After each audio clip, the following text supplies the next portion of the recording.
Once you're sitting, you need to figure out how to basically move your weight when you're sitting, right? AP weight shift. Most efficient starting position would be what? Feet on the floor. Feet on the floor, thank you. With base of support. A little bit of ankle, DF,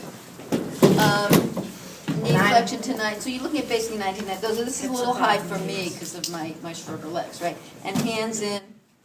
Weight bearing. Weight bearing, okay?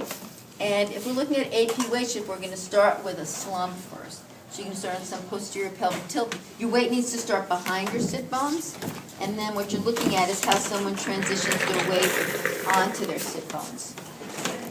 So if I'm doing this movement, what plane of motion is this happening? Sagittal. So it's sagittal plane motion. If I was going to draw a diagonal line, would it be purely front to back, or would it be more on an angle? It's more of a diagonal.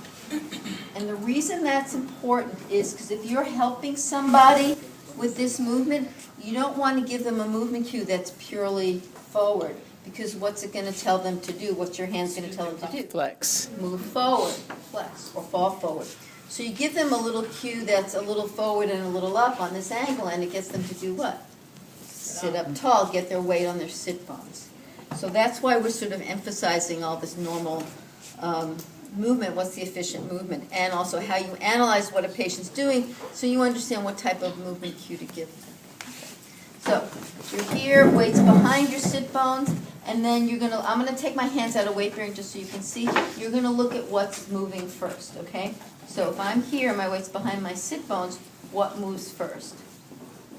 So my pelvis, and what movement, how would you describe that? What movement is that? Anterior pelvis. It's anterior pelvic tilt, but what joint is moving? Hip flexion. So it's hip flexion.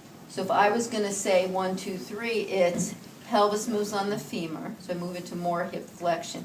My weight gets on my sit bone, so I feel balanced on my sit bone. I'm not ahead, I'm not behind.